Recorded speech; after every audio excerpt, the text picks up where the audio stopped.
Vem comigo conhecer um pouco do meu processo criativo e entender como fazer uma identidade visual enquanto eu desenvolvo a minha. Eu sou o Codelo, sou designer e vamos lá!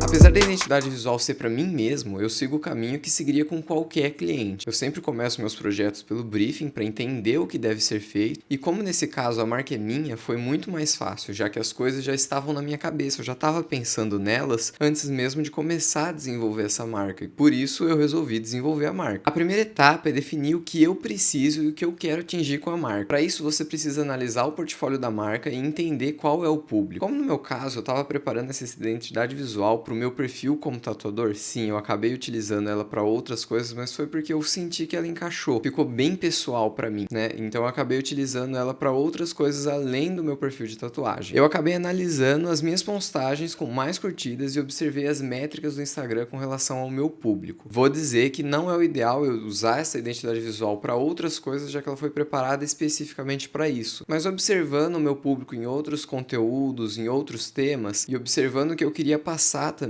ela ficou bem coerente. Para facilitar, eu recomendo que você liste tudo o que você faz. Quais são os seus produtos, o que você comunica e como comunica eles. E a próxima etapa vai ser entender o seu público. A partir dos seus produtos, você já sabe mais ou menos quem que vai utilizar ele. E a partir disso, fica muito mais fácil definir quais vão ser os elementos gráficos da sua marca. Basta analisar o que o seu público de interesse costuma consumir, quais são as marcas e empresas que atraem esse mesmo público. Então, para isso, você vai analisar empresas que funcionam do jeito que a sua, que fornecem serviços parecidos e produtos parecidos que a sua.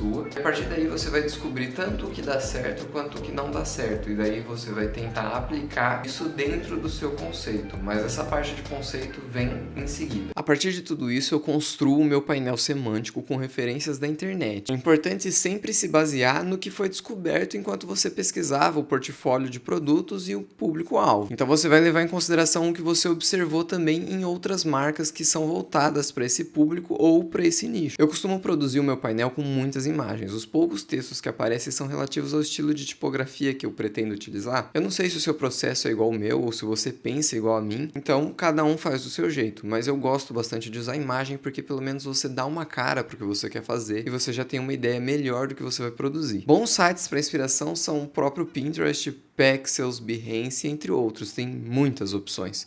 Você pode pesquisar em vários lugares e também pode fugir dessas opções já batidas do mercado e conhecer coisas diferentes. Você consegue encontrar referências em literalmente tudo, dentro da internet e fora dela, no mundo real. Na descrição do vídeo você vai encontrar o link para o meu Behance, onde você vai poder ver essa identidade visual completa e alguns outros projetos que eu já realizei também. Para construir o painel semântico, eu costumo utilizar o Photoshop. Depois de construir o meu moodboard com base nas referências que eu adquiri, com base na pesquisa que eu fiz sobre o meu público de interesse e sobre os meus similares, comecei a desenvolver a marca. Para criar vetores e os elementos da marca em si, eu sempre produzo eles no Illustrator. Dessa vez eu utilizei para fazer a tipografia do meu logotipo, convertendo o texto na fonte Arial Rounded em contornos e depois utilizando uma ferramenta para dar esse estilo de líquido no texto. Inclusive, se você quiser saber como que faz, tem um vídeo aqui no meu canal mostrando sobre isso. E se tiver qualquer outra coisa aqui no vídeo que você queira saber, comenta aqui que eu vou responder. Para deixar o meu logotipo mais pessoal, eu vetorizei um desenho meu de um corvo e coloquei a ilustração no lugar da letra O. Logicamente eu deixei um pouco mais minimalista, digamos assim, o desenho, para ele não ficar com tanta informação e tirar a atenção do logotipo. A pessoa precisa ler o que eu estou falando. Ela precisa reconhecer o meu nome e o nome da minha marca ali, no caso. Além da versão horizontal, eu desenvolvi uma versão vertical. Assim eu tenho mais opções e possibilidades para encaixar o logotipo nos meus produtos. E eu vou falar, sempre pense nas variações que você vai precisar para poder colocar o seu logotipo. Às vezes você precisa até de uma variação específica que não tenha nenhum tipo de arte em volta dela, digamos assim, que seja só uma tipografia. E definir isso é muito importante para manter a identidade visual, garantir a arquitetura da marca como um todo. Eu desenvolvi uma padronagem também a partir do meu símbolo, fiz uns cartões de visitas para divulgar o meu trabalho e apliquei a identidade visual em todas as redes que eu consegui. Se você quiser que eu faça tutoriais relacionados à criação desses elementos com softwares de design, comenta aqui que eu vou fazer o que eu puder. Nesse momento eu estou fazendo a prancha final do meu projeto, como se fosse para apresentar para um cliente mesmo, e você pode ver ela no meu Behance que está aqui na descrição. Se você quiser que eu fale de uma maneira um pouco mais aprofundada sobre a criação de identidades visuais, comenta aqui. Tanto na questão da importância de ter uma identidade visual, uma marca pessoal, quanto com relação à prática, né? Como desenvolver e quais são os processos que você pode aplicar no seu trabalho para desenvolver uma identidade visual. Bom, eu sou o Codelo, sou designer e fui!